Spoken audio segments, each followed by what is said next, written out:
Muito bem-vindos ao nosso podcast Vozes do MS. Comigo, Sargento Betânia, pela plataforma do Jornal Estado.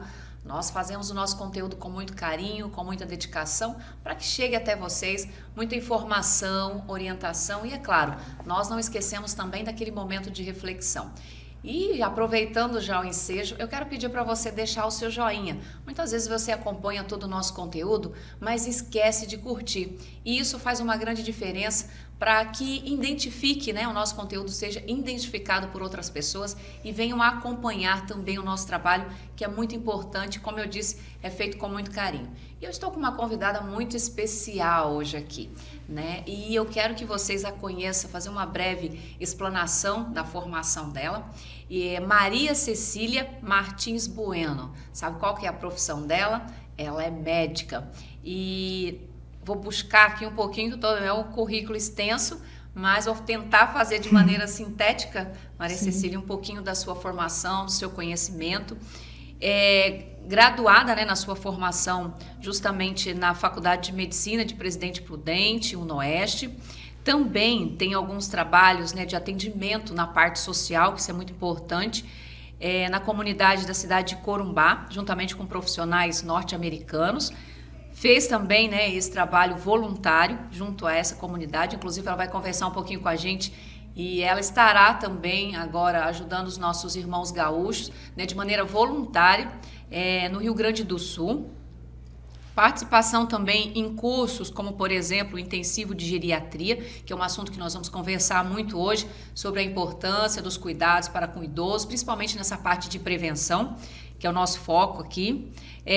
Curso também de competências sobre riscos cardiovascular, também reanimação neonatal, isso na cidade de São Paulo, na Sociedade de Pediatria de São Paulo.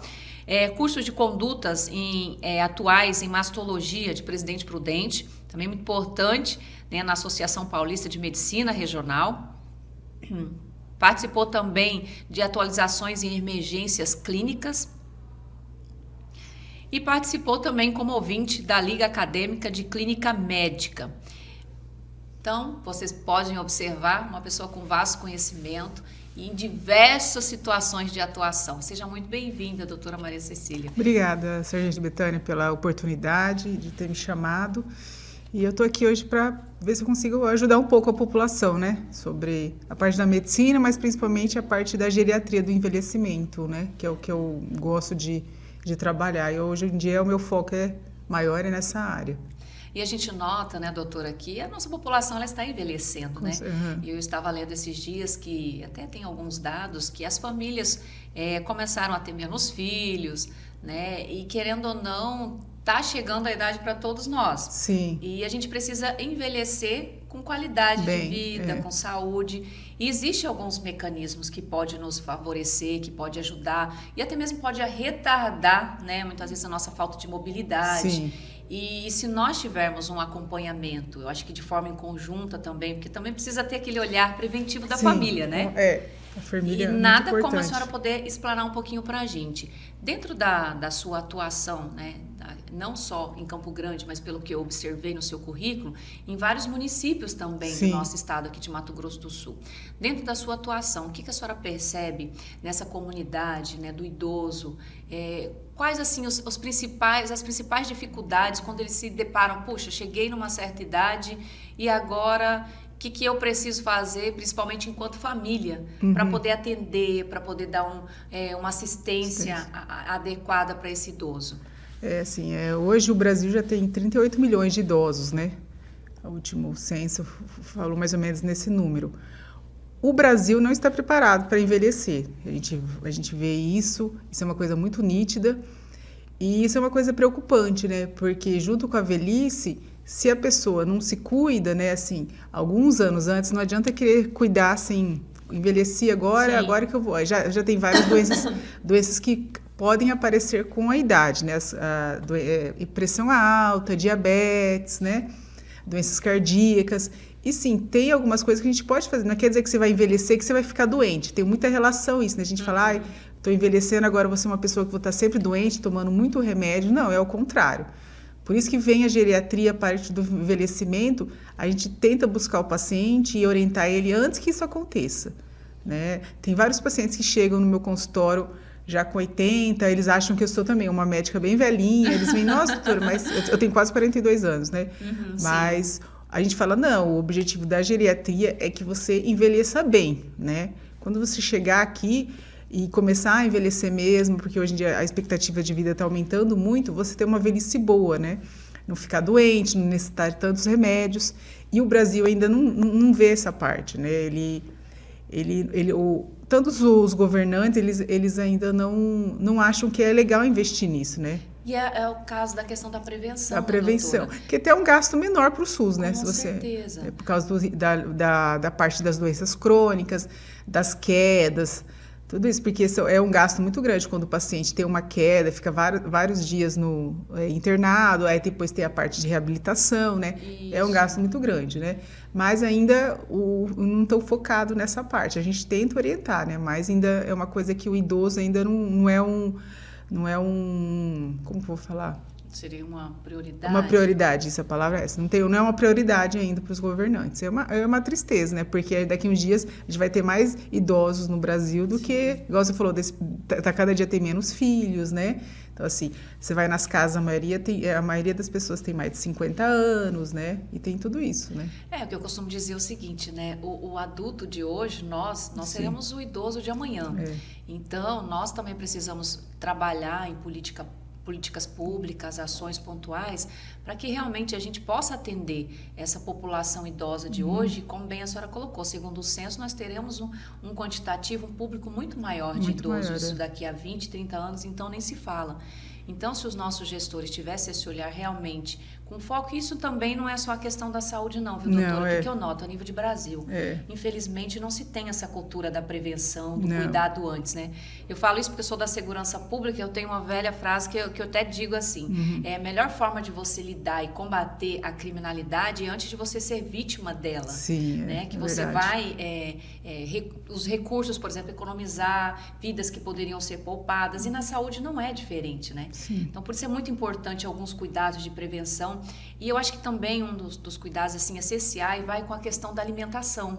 Sim, né? Porque se a gente tem uma boa alimentação, se nós ingerimos produtos adequadamente, com o grau de nutrientes que vai suprir o que o nosso corpo precisa, eu acredito que isso também faz uma diferença, não é? Sim. O idoso ele precisa de um aporte proteico maior, às vezes tomar algum tipo de suplemento, um complemento, né? E a gente sabe que esse tipo de alimentação é bem mais cara, né? Também, o Brasil nessa parte também peca um pouco, porque na hora que o idoso ele precisa de um alimento melhor, ele não tem condições de comprar, ele vai o quê? Ele vai atrás dos carboidratos, que são baratos, né? Mais fácil. É bem mais fácil, mais barato, só que assim, não supre ao aporte calórico que ele precisa. Então, o idoso, principalmente o mais velho, ele vai perdendo muita massa muscular. Depois dos 40 anos, a perda de massa muscular, ela começa assim, por isso que a gente tem que fazer uma atividade física, principalmente de resistência. Sim. Mas a parte nutricional é muito importante. E o idoso, se ele não tem essa parte financeira e não conseguir ter esses alimentos em casa, isso é a piora é bem maior, né? Aí isso é o quê? Aumenta o risco de queda, né? Porque o paciente vai emagrecendo. Ele vai ficando mais dependente, a fraqueza na rigidez, né? Ele vai querer ficar mais em casa. Isso aí vira um ciclo, sabe? O paciente não come direito, aí ele vai emagrecendo, perde força, risco de queda, ou ele tem medo de andar, então ele vai querer ficar mais deitado, sentado, não quer sair de casa. Isso aumenta o risco de depressão. A depressão é um gatilho também para o paciente ter uma demência dali uns anos. Tudo são fatores que são preventivos, dá para a gente prever, mas é muito mais difícil, né? Querendo ou não, a nossa população é uma população pobre, a maioria dos brasileiros, né, não consegue ter esse tipo de alimento em casa. E também é uma coisa que o governo tinha que ver, conversar com as indústrias, esse tipo de alimento ser mais barato, né? Não só para os idosos, mas para as crianças também, né? A obesidade ou até também. mesmo ter um aporte, né? Um auxílio. Sim, um auxílio. Um local que pudesse fornecer, mas hoje, infelizmente, o Brasil, eu vejo, tem crianças especiais que precisam de leite precisam de uma alimentação, precisam acionar a justiça para poder ter um ser assistida por um direito tão Sim. basilar, né? Tão importante, e o idoso. E assim, é uma questão de cuidado e de prevenção de novo, nessa mesma tecla, né? Porque se nós já temos estudos comprovando que daqui a alguns anos, né, nós teremos uma população predominantemente composta por pessoas idosas, por que já não atuar e trabalhar realmente para que quando chegarmos até lá a gente possa assistir? Mas, infelizmente, o que a gente nota não é bem isso, né? Não, o idoso ainda no Brasil, ele é negligenciado, né? Ele não tem o valor que ele deveria ter, né? A gente vê, assim, até para manter ele no mercado de trabalho, e eles são pessoas que, assim, sabem muito, né? E a gente, infelizmente, a gente não consegue, às vezes, aproveitar isso, né? Essa experiência, por conta né? de preconceito, às vezes achar que não dá conta, mas não, eles sabem muito mais que a gente tem muito para aprender com eles, né? Eles precisam de oportunidade, né? Não quer dizer que a pessoa envelheceu, está nos 60 anos, que ela tem que sair do mercado de trabalho, não. Ela vai viver mais 30 anos aí. Para que ela quer ficar em casa? E às vezes ela não quer, ela fica em casa forçada, né? Esses dias eu até estava conversando com uma pessoa que já tinha mais de 50 e ela me relatou essa dificuldade, principalmente no mercado de trabalho, esse preconceito de buscar essa oportunidade. E até ela me falou assim, sargento, a gente precisa criar algum mecanismo para falar, para discutir essas ações, porque eu tenho mais de 50, eu já tenho um currículo vasto, tenho experiência, só que eu não consigo uma oportunidade de emprego justamente por conta da minha idade. E aí, fazendo um paralelo com isso daí, o que eu observei também?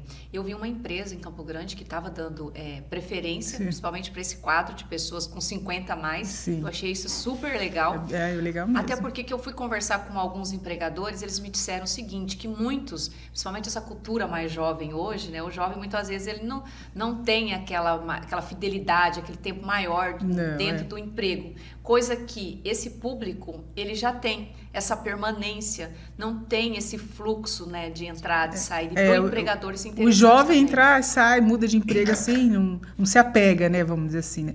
A pessoa com mais experiência, que tem mais idade, não.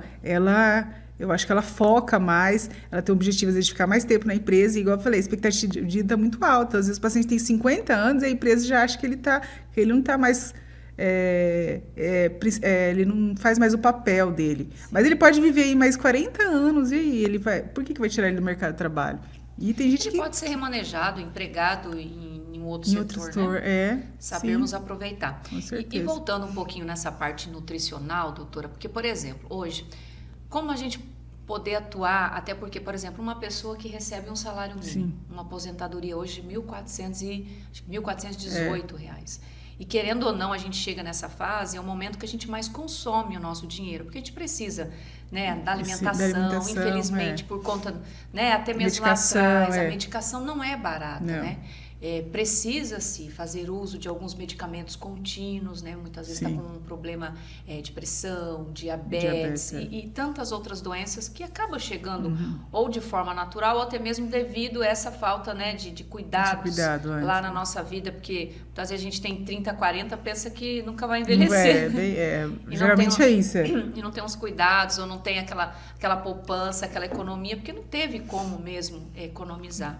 E como a gente tentar buscar uma alimentação mais assim equilibrada, gastando menos? O que a gente pode, o que a senhora acha que a gente pode tentar dosar? Você acha que a atividade física também, alguma atividade pode auxiliar, compor tudo isso? Sim, não adianta, em qualquer faixa etária, alimentação e atividade física é o que faz você ter uma longevidade, uma diminuição de doenças, né? É manter esse padrão. Claro que é difícil, né? Hoje em dia, com a vida corrida, a gente sempre tem um porquê para não fazer atividade física, para poder comer uma besteira ali mais rápido, não né? Não é fácil, doce então nem se fala. Não é fácil, mas assim, o paciente precisa colocar na cabeça dele que ele tem que fazer uma atividade física, ainda mais depois que a gente vai envelhecendo. Porque, igual eu falei, a massa magra, a massa muscular, ela vai diminuindo muito, né? A parte óssea também, se você não cuidar, isso também vai deteriorando e aumenta o risco de queda.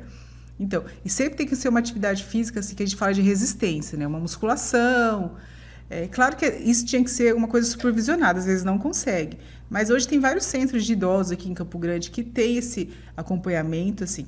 Também no posto de saúde tem grupos, né, de atividade física, que é uma coisa legal. Eu acho muito interessante para o paciente, para a família levar o seu idoso, né, para para ele ter, assim, para manter essa autonomia. Eu sempre falo para o paciente, você não quer manter essa autonomia? Tipo, hoje o senhor tem 70 anos, você tem que se ver, não só agora, mas daqui 5 anos, como que você quer estar? Eu sempre falo, você quer estar dependendo dos outros, você quer estar andando sozinho, tomando banho sozinho? Claro, todos querem, né? Mas eu falo, se o senhor não começar a fazer uma atividade física agora, daqui 5 anos o senhor não vai estar mais assim, né? Você vai estar dependendo dos outros, né? E a alimentação? Sim, a alimentação é uma alimentação cara, né? A fruta hoje não está barato, legumes, mas tem algumas coisas que pode adaptar. Tipo ovo você consegue, às vezes, umas promoções. Eu falo pro idoso, se ele puder, ele comer ovo, café, almoço e janta. Porque é uma proteína, às vezes não consegue comer a carne, não precisa ser a carne vermelha, mas qualquer tipo de carne. Sardinha também. Pode ser a sardinha de lata também, é uma proteína, tem uma gordura boa, tem bastante ômega 3, eu também falo. Não precisa ser a carne vermelha, né? Sim. E com a idade também, a pessoa ela vai tendo uma intolerância maior a alguns alimentos. A carne vermelha é uma delas. Ela tem uma dificuldade maior de digestão. Então, assim, tenta trocar os alimentos, e às vezes é uma coisa básica, e já ajuda do que comer uma bolacha, fica comendo só pão, mingau, às vezes o paciente... Só que é isso, né? Eu falo, não, isso daí... Uma fruta, né? O senhor pode comer, mas assim, tenta colocar a proteína pelo menos no café, no almoço e na janta. Faz ovo mexido, ovo frito, tanto faz. Desses alimentos, né, que a senhora falou, o ideal, assim, o mais indicado. Mas e aqueles alimentos que você fala assim, não, por favor, idoso, não coma. Não coma. Evite, porque isso não vai te trazer nenhum benefício, não tem parte nutricional, muito pelo contrário. Seria mesmo a questão do carboidrato, bolachinha. Idoso adora, tipo assim, aquelas bolachinhas de sal que a gente deixa no potinho em cima da mesa ali da cozinha. Toda hora a gente passa, a gente pega uma bala. Né? A gente acha que não dá nada, mas assim, se você for falar com uma nutricionista, uma bolacha de sal 3 a 4 equivale a um pão francês. Aí tem idoso que come isso o dia inteiro. Aí ele fica cheio e acaba não querendo comer outras coisas. Bala, fica comendo o dia inteiro aquela balinha, paçoquinha, né? Não que não possa, mas assim, não pode ser o dia inteiro, né? Tentar se regrar. Tem alguns idosos também que não comem na hora certa, quando eles moram sozinhos. Água, né, doutora? Tem a parte de hidratação também que eu observei. Porque né? o idoso, quando a gente vai envelhecendo também, a parte do paladar, ela diminui, então você não já sente os sabores igual você sentia antes. Não sente tanta fome. Então o paciente acha que a comida está sonsa, que eles falam. A água também, a sensação de sede, ela diminui muito. Então, o idoso, tem alguns idosos que ele já não tinha costume de tomar água. Chegou, né, numa idade mais avançada, aí ele não sente sede mesmo. Aí ele acha que ele não precisa tomar água, mas é ao contrário. O idoso desidrata muito rápido, a falta de água dá dor de cabeça, dá tontura, tá? Dá náusea. Então, às vezes, uma coisa simples, o paciente está tendo uma tontura... E ele está desidratado. Está desidratado. E a gente tem que ficar... Sempre eu falo para o paciente, compra uma garrafinha de 2 litros, enche ela de manhã e fala assim, até o final da tarde tem que ter tomado toda ela. Que é um meio de você estar supervisionando o tanto de água que você toma, que às vezes você acha que você está tomando o suficiente e não está. Não está. Né? O que mais? E também, a parte que eu estava falando, a parte de alimentação. O idoso, geralmente, tem uns idosos que eles não comem na hora certa. E isso tem muito a ver com o quê? Com o paciente que mora sozinho. Os pacientes que moram sozinhos, às vezes, eles não querem, eles têm preguiça de cozinhar só para eles, né? Falam, eu vou cozinhar só para mim. E às vezes, não vou comer. Aí vai comer, sei lá, almoça 3 horas da tarde, vai comer um pão também. Não come o arroz, feijão, uma proteína, né? Por conta disso. A solidão é uma coisa que atormenta muito os nossos pacientes. Era isso que eu ia tocar nesse assunto com a senhora. E é uma coisa muito triste, muito triste. E até porque, né, pensa, você chega na altura da vida, os seus filhos, grande maioria, já estão casados, né, vão morar sozinhos, netos também vão pouco visitar esse idoso. Ele fica naquela casa, né, muitas vezes ou perdeu a esposa ou o esposo, aí complica muito mais. Quando o casal ele consegue envelhecer juntos, é um dando suporte para o outro. Agora, quando há essa perda, né, um vai antes do que o outro, eu acredito que é muito difícil. É muito mais difícil para ele lidar, ainda mais se não há uma participação da família. Então, como o nosso quadro também, doutor, é um momento de reflexão, eu acho que eu quero deixar para o nosso público, né? Deixar essa mensagem. A gente tem que entender que, como eu disse no início da nossa fala, hoje, a criança de hoje vai ser o adolescente, o adulto de amanhã. E nós, o adulto de hoje, nós estaremos, né? Nós iremos envelhecer e seremos o idoso de amanhã. Sim. Então, nós precisamos ter esse cuidado enquanto família, essa proteção para com o idoso. Esse respaldo de amor, de cuidado, de atenção, porque isso na vida de um idoso faz uma grande diferença, ainda mais que a gente está no momento que a gente vem identificando altos índices, né, dessa população idosa passando por quadros de depressão suicídio, e até mesmo suicídio, né, doutora? Tem bastante, principalmente homens idosos se suicidam bastante. Mas é isso, é o apoio, eles precisam muito do apoio. Eles reclamam muito que antes a casa era uma casa cheia, né? Sempre estavam os filhos, netos, aí agora vê de vez em quando muita briga familiar e o idoso fica ali no meio da briga dos filhos, aí acabam que ninguém faz nada, eles têm que resolver tudo, isso também deixa eles de lado, né? É uma coisa muito triste, eu só falo assim, só não envelhece quem morre cedo, né? Minha mãe fala isso, você não quer envelhecer, tem Então, que morrer assim, antes. eu falo, se coloca no seu lugar, como que você vai estar daqui a uns anos? Você vai querer estar nessa situação do seu pai, da sua mãe, de não ter apoio, de não ter um vínculo familiar?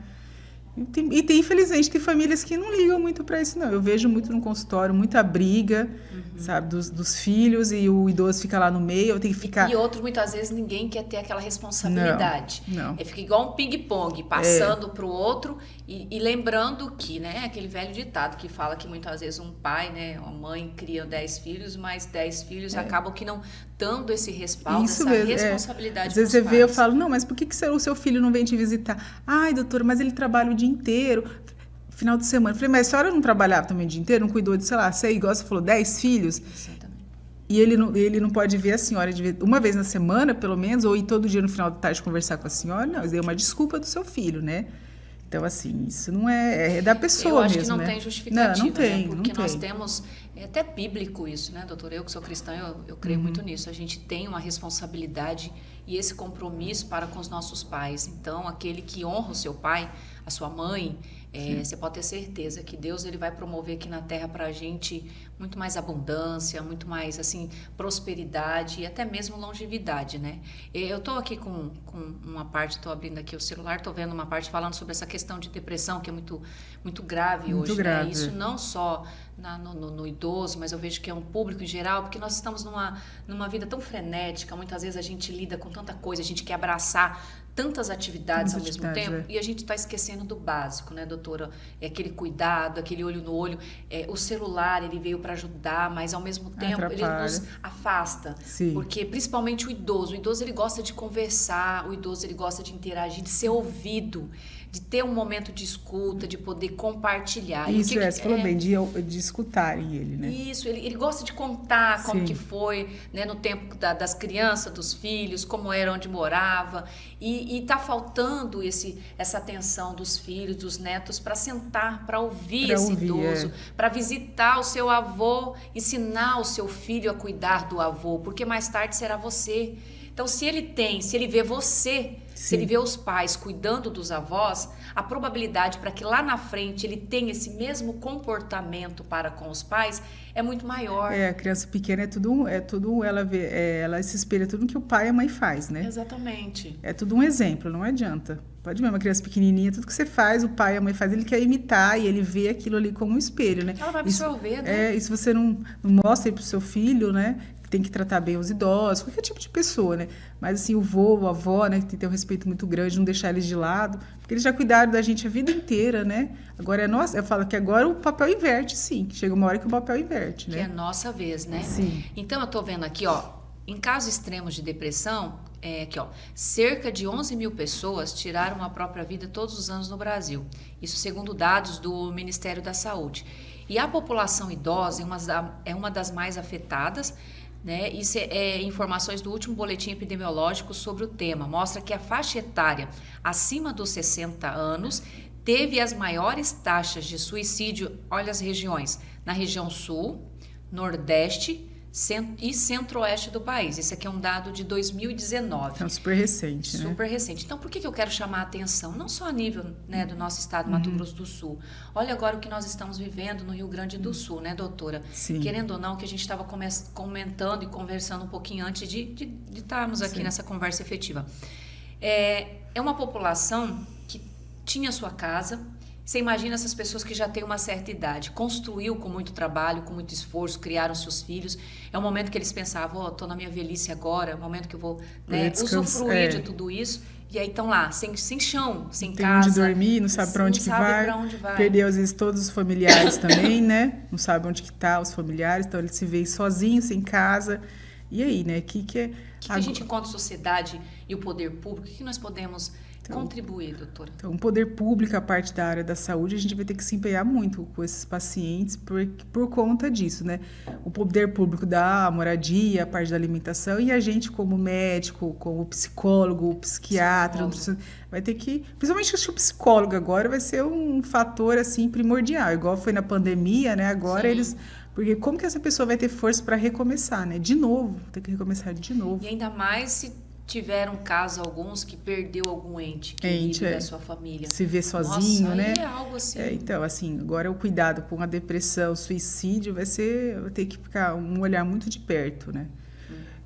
Porque muitas vezes a gente... E assim, é bom a gente chamar a atenção, para você que nos acompanha, eu sei que agora está muito em evidência a situação lá, mas é meio que no Brasil a gente tem aquelas coisas assim que são tantas demandas e acontece uma coisa logo em seguida da outra que a gente acaba nos esquecendo. E hoje a gente está em foco falando sobre isso, mas daqui uns dias eu espero que as pessoas continuem realmente com esse olhar de compaixão, de solidariedade, de ajuda mútua, mas até mesmo de cobrança, de fiscalização do poder público, porque essas pessoas não é somente uma roupa, só um alimento. Isso é importante agora, porque é o básico.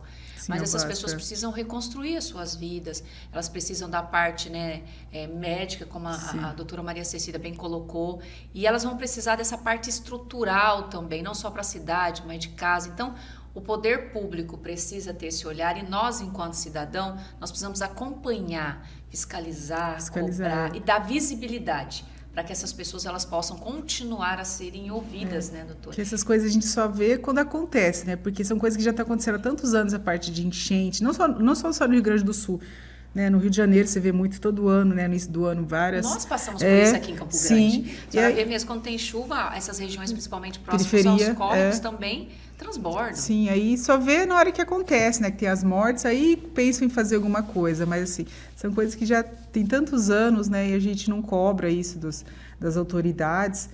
E também, eu acho assim, o pessoal da saúde, eu falo, eu sou médica, o médico, ele tem quando você gosta mesmo da medicina, não pensa só em, eu vou ficar rica, vou ter isso, vou ter aquilo. Não, a medicina não é isso, né? A medicina é você se doar para o paciente, né? Tipo assim, eu vou lá como voluntária, eu faço voluntariado há muitos anos, né? Mas eu não sou de ficar falando isso, nada. Mas acho que quem é da área da saúde tem que ter esse lado também, né? Na hora que tem que parar tudo e ajudar as pessoas que às vezes que você não conhece, nunca ouviu falar, ter um momento reservado. Eu não vou ficar lá vários dias, eu vou ficar lá, sei lá, 5, 6 dias. Você vai quando para o Rio Grande do Sul? Eu vou tentar ir, eu tô conversando lá, devo ir na segunda-feira e ficar uma semana lá, né? Isso, auxiliando. Eu vou para Canoas. Mas, assim, são coisas que acho que o pessoal da área da saúde tem que se juntar, ser mais prestativo, né? Eu bato muito nessa tecla. Mas isso é da pessoa, né? Mas eu acho que o voluntariado tem que fazer parte de quem é da área da saúde. Eu vi mesmo um dos vídeos que as pessoas compartilharam, né? E eu vi um hospital aqui no meio, mexeu muito comigo, porque eu vi... A água já estava quase chegando na cama e aqueles aparelhos ligados, e o paciente ali... Eu falei, meu Deus, já é um momento difícil. Você atender como esse paciente, com aquela água toda subindo, bater ali um desespero, para onde levar? E até meu esposo na hora falou assim, e como que esses aparelhos continuam funcionando? Não sei também, isso é coisa de Deus, muito dificuldade, até mesmo para o atendimento, lá o acesso está muito precário, né? Que às vezes o paciente, você não tem como atender o paciente, não tem os instrumentos, mas assim, do paciente ver que você está ali, né? Dando um suporte, um apoio, conversando, né? Ele já vai ficar um pouco mais tranquilo numa situação dessa que é um caos, né? Faz diferença. Faz, com certeza. E dentre as ações, o trabalho que a senhora realiza, tem também, né, doutora, as consultas, principalmente domiciliares. Sim, que hoje é uma ferramenta que vem tendo um crescimento muito grande, facilitando, principalmente para essa comunidade idosa, dando esse conforto no atendimento. Muitas vezes também para evitar em hospitais abarrotados, unidade de saúde, que pode até ali contrair algum tipo de infecção, alguma coisa.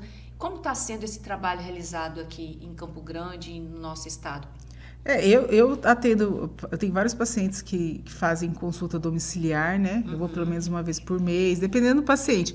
Mas é muito importante, igual a senhora falou, em relação a... Às vezes é um paciente mais debilitado, que a gente fala frágil, né? Ele é acamado, é muito mais difícil sair de casa. ele pode contrair sim uma doença porque a imunidade dele é menor, né? Os pacientes que têm algum tipo de demência, quando eles saem de casa, o paciente demenciado, essa troca de ambiente onde ele está acostumado causa uma agitação muito grande nele. Então, às vezes, para a família isso é melhor, ele ficar no ambiente dele, então a gente ir até ele, né? E poder atender ele em casa. Claro que em emergência uma coisa a gente fala, não, agora tem que ir para o hospital. Mas a gente tenta fazer que ele fique em casa, né? Eu atuo também com cuidados paliativos, que não é ao contrário do que o pessoal fala que é uma coisa só de final de vida. Não é. Tem algumas doenças crônicas que às vezes o paciente já não precisa tomar tanto medicação, a gente fala tal da desprescrição, e às vezes ele não precisa mais ficar indo para o hospital, fazendo vários procedimentos, intervenções. O objetivo não é mais aquilo. O objetivo é manter o paciente com uma qualidade de vida boa, né? E a consulta domiciliar, a gente consegue isso com o paciente, né? Levar esse cuidado maior dentro de casa, né? E aí a gente vai deixar aqui, né, o contato. Sim, por caso, favor. né, você queira, né, que a doutora Maria Cecília faça esse atendimento. É um atendimento muito mais personalizado, humano, humanizado. Então, a gente vai deixar aí o telefone para que vocês possam buscar, né, se tiver interesse, não só para o idoso, mas até mesmo qualquer outra faixa etária, né, doutora? Desde que... O pessoal acha que a geriatria é só depois dos 80. Eu falo, não, tem paciente já que está vindo com 45 anos, 50, para conseguir envelhecer bem, que é o objetivo, eu acho que é esse. A senhora acha que é necessário, falando assim, de envelhecer bem? Porque, como a senhora bem colocou, a partir ali dos 30, 40, a gente já começa a perder massa, colágeno e, tudo, meu Deus, principalmente nós mulheres, Jesus, parece que entrou na menopausa e o negócio piora. A gente precisa dessa suplementação? Você acha importante? Ou como que é feito? Não adianta, você tem que fazer exames, né? Hoje está muito na moda suplementar, tomar várias vitaminas, você vai a alguns médicos aí que passa um monte de coisa, são medicamentos caros, exames caros, que às vezes não tem necessidade. Eu só suplemento se o paciente precisa. Se ele não tiver deficiência... Aí você faz uma dosagem, uma dosagem. Se o paciente não tem, eu falo, você não precisa tomar isso, você vai estar gastando dinheiro à toa, né? Vamos buscar outras coisas, que é atividade física, alimentação boa, mas assim, eu sou uma médica que eu prefiro passar menos remédios, sabe? Eu gosto de tirar os remédios dos meus pacientes. Então, assim... Só que tem pacientes que gostam de ficar tomando várias coisas, a gente fala, mas tá vendo, a sua vitamina tá normal, a senhora não tá precisando tomar isso agora, né? Mas assim, claro que a gente tem que ficar fazendo um supervisionamento, exames a cada 6 meses, um ano. Aí eu falo pro paciente, agora é o momento de você tomar, mas também não é tomar pro resto da vida. Toma por um tempo, aí a dose melhorou, a gente suspende por um tempo. Mas assim, tem pacientes que gostam de ficar tomando várias coisas, às vezes não precisa, né? Necessidade. Doutora, a gente conversando também sobre essa questão, né, de ter uma atividade física, o que eu vejo? É importante também o idoso e a família, né, principalmente a família, ter esse cuidado, porque muitas vezes ele vai lá, ele aposenta e aí os filhos não visitam ou até mesmo fica lá sem essa comunicação. Ele precisa ter uma atividade, mesmo que não seja a parte física, mas de interação, de convívio, até mesmo para poder... trabalhar a cabeça dele. Isso, ter um certo... se sentir... parte dessa sociedade, né? Então, a família enganjar ele, não sei, em alguma entidade que tenha pessoas com a mesma faixa etária. Esses grupos que eu falo, que tem posto de saúde, grupos de idosos, assim, que fazem várias atividades, artesanato, isso é bom, assim, são meios de você evitar a sua demência, né? Você trabalhar a sua cabeça, né? Porque você parar totalmente, ficar em casa, vendo TV o dia inteiro, assistindo TikTok... A sua chance de você desenvolver um Alzheimer daqui uns anos é muito grande, né? E falando na questão do Alzheimer, né? Hoje a gente vê muito isso. Existem alguns sinais que a gente consegue, enquanto família, identificar de maneira mais precoce, começa a apresentar algo que a gente pode ligar aquela nossa anteninha, ficar assim em alerta, o que a gente pode intensificar, o que a gente pode fazer para poder, ou até mesmo identificar. Muitas vezes a gente fica naquela suspeita, será que é, será que não é? Hoje a gente consegue observar assim, quando a pessoa começa a apresentar algum tipo de alteração. Às vezes você faz uma ressonância, uma tomografia, não aparece nada. Ou aparece assim, uma coisa muito sutil que querendo ou não, o envelhecimento acontece, né? O cérebro ele vai diminuir um pouco. Tem várias coisas, tem vários fatores, né? Mas o paciente ele começa o quê? Às vezes tem uma alteração de humor, aquela parte que o pessoal conhece mais os esquecimentos, assim. E às vezes não é uma coisa grande, mas o paciente, às vezes ele esquece onde ele guardou as coisas, ou ele começa tem umas idosas que cozinha bem, aí ela vai esquecendo como que ela faz tipo de receita, fazia crochê, tricô, os pontos já não estão ficando igual ficava antes. Ou o paciente ele já não vai, ele fazia várias atividades, ele já vai querer falar que ele não gosta mais, ele vai se isolando, largando de fazer as coisas, né? São coisas sutis, que geralmente apresenta alguns anos antes, né? E se vai tendo uma piora em relação principalmente esquecimento, alteração para dormir, agitação, aí a gente tem que começar a investigar, assim, que pode ter uma causa. Tem a parte genética? Tem. Mas hoje em dia, cada dia mais estudos mostram que a parte alimentar influencia muito, a parte do meio ambiente onde o paciente vive, a parte de isolamento, e também está se falando bastante paciente que a gente vai perdendo a audição quando a gente vai ficando idoso, né? Ah, sim. E tem alguns pacientes que eles têm uma certa resistência em usar aparelho, porque é difícil a adaptação, não é uma adaptação rápida, não adianta, o paciente acha estranho, às vezes o som fica muito alto, então ele tem que ir várias vezes lá na empresa, no médico que passou o aparelho, para ele conseguir se adaptar. No momento que ele larga esse aparelho e fala, eu não quero usar mais, ele não está escutando, ele faz o quê? Ele começa a se isolar, né? Ele não quer mais participar das rodas de conversa da família, porque ele fala, não estou escutando direito, toda hora tem que pedir para repetirem, é muito chato, isso eu estou atrapalhando, então ele fala, então eu vou ficar em casa, eu não vou sair, eu vou almoçar sozinho. Ele vai se isolando, entra no quadro de depressão porque não está escutando, e isso também pode ser um fator de daqui a uns anos ele desenvolver uma demência, um Alzheimer. Com certeza. Tá. Doutora, a gente está quase caminhando para o final, mas eu não posso deixar de falar, por exemplo, alguns cuidados. O que eu observo? Existem muitos casos, né, de acidentes domésticos. Sim, bastante. Hoje, uma das principais causas até que leva um idoso, muitas vezes, para procurar um atendimento médico é justamente por conta disso. Uma queda, né, um mau jeito ali. Então, que situações, o que nós podemos auxiliar enquanto família, dentro de casa? Quais os mecanismos de prevenção, de cuidado para com esse idoso, para evitar, né, um tombo, questão de eletricidade, queimaduras, porque muitas vezes também ele quer ir lá, né, mexer fogo, deixa o botão ligado, o gás, a parte elétrica. Então, assim, quais os mecanismos de prevenção nós podemos ter dentro da nossa casa para ajudar e para evitar esse tipo de incidentes com os nossos idosos? Hoje a queda é um fator de risco muito grande para o idoso. Assim, o paciente que fratura um fêmur, ele aumenta o risco de vida de mortalidade em um ano de mais de 10 vezes, tá? Nossa. Então, assim, tem umas coisas que são muito simples, aquela coisa do tapetinho bonitinho, que a gente gosta de colocar no meio da sala, entrando na cozinha, essa coisa tem que tirar, não adianta, do quarto. Até porque o idoso ele começa a arrastar um pouquinho mais o pé, né? Isso. O sapato adequado é uma coisa assim, muito importante. O paciente que adora ficar usando chinelo, rasteirinha, tem que evitar, tem que ser um sapato que ele, principalmente assim, se for de corrente atrás, tem que pegar o pé inteiro, né? Não sei, evitar mesmo Havaiana, esse tipo de sapatos, daí faz o paciente cair bastante, tá? Quando ele for dormir, tem que deixar alguma luz assim do corredor ligada, né? Porque para não estar totalmente escuro na hora que ele acordar. O paciente ele tem que tomar água, tem bastante líquido durante o dia, mas eu falo assim, depois das 4 da tarde diminui bastante o líquido, para ele ter que à noite ele ficar acordando toda hora para ir no banheiro, porque o idoso já tem um aumento urinário à noite, principalmente homem, por conta do aumento da próstata. Ele fica, às vezes tem paciente que fala que acorda 5, 6 vezes para ir no banheiro. O risco de queda aí é muito grande, né? Então assim, eu falo, toma líquido até as 4 da hora da tarde, depois diminui bastante para não ficar acordando. O que mais? Eu lembro que eu estava conversando esses dias com uma pessoa idosa, ela falou para mim assim, eu fui passar uns dias, eu não sei se é na casa do sobrinho, da irmã, e ela disse que caiu. Por quê? Porque assim, o idoso ele começa a ter aqueles hábitos deles. Ele já conhece toda a casinha dele, como funciona, onde está tomado, onde que é o banheiro. Já é algo que está ali na cabeça. Então, foge um pouquinho disso. Ela disse que acordou à noite, né? No que ela levantou, ela não calculou a distância da cama e foi aonde ela caiu e bateu a cabeça. O interruptor, né, da tomada era diferente. Então, isso também faz toda a diferença. Faz, com certeza. Por isso tem que ter uma iluminação, deixar uma iluminação ali. Se no quarto tem alguma coisa assim, algum móvel que é baixinho, também tem que tirar aquelas mesinhas no meio da sala, que aquilo ali faz a gente tropeçar. Né? Piso, né, doutora? Piso, também. Isso também. Até para nós já é um veneno. Já é difícil, tem que ter uma coisa antiderrapante. Tem umas adaptações que a gente tem que fazer na casa.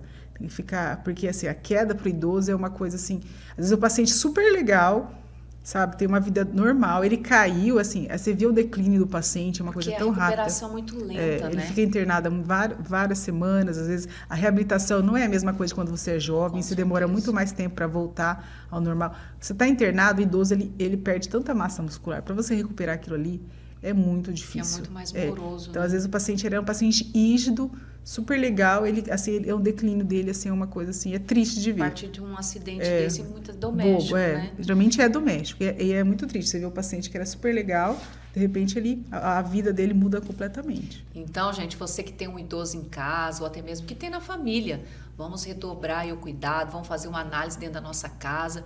Muitas vezes a gente, né, tem pessoas que moram em sobrado, né? E aí você percebeu que ali com você convive o idoso, o seu vozinho tá lá, procure deixar ele já num quarto ali no térreo. Sim, faz uma adaptação, põe a com sala, vira um quarto, né? Com próximo certeza. do banheiro Tem também, muitas vezes isso ajuda muito para que ter cuidado, evitar muitas vezes o idoso na cozinha, porque pode deixar, né, o gás ligado e isso vira a ocorrer um incidente. Celular, eu sei que os nossos idosos estão conectados também hoje, que bom, mas ter muito cuidado muitas vezes não usar o celular estando carregado, ter um superaquecimento, né? Isso também é um cuidado que a gente precisa ter. A senhora falou do chinelo, muitos gostam de usar aquele chinelo havaiano, mas para o idoso aquilo ali acaba sendo um veneno. É um veneno. Tem que ser um chinelinho que veste bem o pé ali, que seja confortável, antiderrapante, isso ajuda bastante. Eu vejo muitos casos também que acontece acidente dentro do banheiro. Nossa, bastante. Né? Quando o idoso vai tomar banho, escorrega. Escorrega. É bom pôr aqueles tapetes de plástico que gruda, né?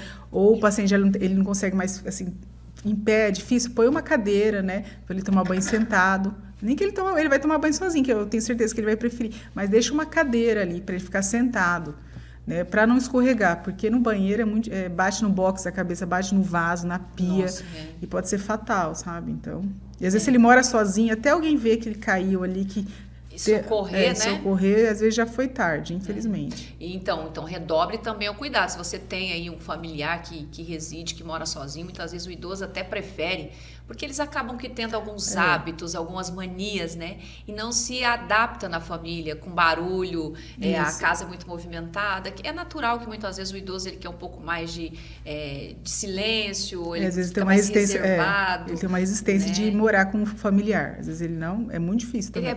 Isso, e ele acaba ficando muito mais teimoso. Também, porque né, ele não quer perder o lugar dele, ele acha que vai atrapalhar a outra família, os filhos. E não é nada disso, mas eles têm uma resistência muito grande para sair de casa. Mas o importante é que ele se sinta amado, acolhido. Isso é o mais importante. Que ele se sinta a família presente. Pessoal, isso faz uma grande diferença. Qualquer um de nós, qual ser humano não gosta de cuidado? Isso. Qual ser humano não gosta de carinho, gosta de atenção? Então, acho que isso é um dever nosso, né? Quem cuidou tanto da gente, quem propiciou para que hoje a gente tenha uma vida em abundância, nós precisamos ter, né, essa reciprocidade para com o idoso, para com os nossos pais, com os nossos avós, cuidar dessa geração que tanto cuidou da gente. Eu quero agradecer. Eu que agradeço, doutora, a oportunidade aí. Quero deixar suas considerações, por favor, fica à vontade, se quiser deixar alguma, né, informação, alguma mensagem, né, para o nosso público, por favor. Assim, a mensagem para todos, né, de qualquer idade, assim, se cuide, né? A gente tem uma vida muito atribulada, mas não deixa começar a ganhar peso, aí depois tá com 20 quilos a mais, aí vai se cuidar, nunca vai no médico. O homem é muito resistente, né? Às vezes chega lá no consultório, já infartou, já teve várias coisas, é muito mais difícil para a gente tratar. Pense em você, tá? E também se coloque no lugar como você quer estar daqui a alguns anos, né? Como você quer que seja a sua velhice. Você quer estar dependendo dos outros ou não? Eu tenho certeza que 100% das pessoas vão falar, não, doutora, eu quero ter a minha autonomia. Então vamos começar a se cuidar cada dia mais cedo, né? Uma alimentação boa, buscar ajuda, orientação, que assim, o médico está aqui para isso, né? Os outros profissionais de saúde também, orientar o paciente, poder conversar. Sim. Né? E é isso, qualquer dúvida tem o meu Instagram. Como que tá o Instagram, doutora? @ né, doutora _Maria Cecília, tá? Pode me mandar pergunta lá, tá? Sou bem acessível e qualquer coisa, estou aqui para ajudar. Mais uma vez, obrigada doutora Maria Cecília, obrigada pela sua atenção, por ter disponibilizado um tempinho, né? Porque eu sei que a gente, no nosso dia a dia profissional, a gente é bem corrido, a senhora vir aqui passar essas informações. O nosso papel é justamente levar isso às pessoas de maneira mais acessível, uma forma que nós temos de poder contribuir, né, para com essa sociedade. E hoje a voz que ecoou aqui no Vozes do MS, da doutora Maria Cecília. Muito obrigada. Obrigada, viu? Obrigada por oportunidade. Acompanhe o trabalho dela nas redes sociais, se tiver alguma dúvida, precisar de alguma orientação, mande lá um direct para ela, que eu tenho certeza que ela vai responder com todo o carinho o mais breve possível a vocês. Eu me despeço, agradeço a oportunidade por vocês terem acompanhado o nosso trabalho e lembrando, o adulto de hoje, gente, será o idoso de amanhã. Então vamos fazer valer, vamos cuidar daqueles que tanto cuidou de todos nós, vamos dar atenção, vamos ter um olhar. É claro, a gente precisa sim, né, de um profissional, do médico, na área da saúde, seja ele qual for, mas eu acredito que o ser humano ele precisa muito de carinho, de atenção, de cuidado, e nós temos esse dever para com os nossos pais, para com os nossos avós. Viver em sociedade é isso também, é buscar esse compartilhamento de responsabilidade, de inclusão, né? Então vamos ter esse olhar para essa comunidade, até porque, como bem a doutora Maria Cecília colocou, segundo o IBGE, nós teremos uma população de idosos a médio prazo bem avolumada. Então nós precisamos criar ferramentas. Por isso a importância enquanto sociedade também acompanhar, fiscalizar as políticas públicas para aqueles que estão lá, que são os nossos representantes, eles possam atuar com ferramentas efetivas e o mais breve possível para que a gente possa atender essa população idosa, para que a gente possa dar esse respaldo do poder público no momento que mais eles precisam, de maior vulnerabilidade, eles possam encontrar esse aparato não só da sua família, mas tem também a parcela do poder público. Então, que a nossa população, a gente possa ter essa conscientização e cobrar daqueles que têm o dever, a competência para agir. Muito obrigado pela sua atenção. Não deixe de acompanhar aí na nossa plataforma do Jornal Estado, curtir o nosso conteúdo. Que Deus nos abençoe. Até o nosso próximo encontro.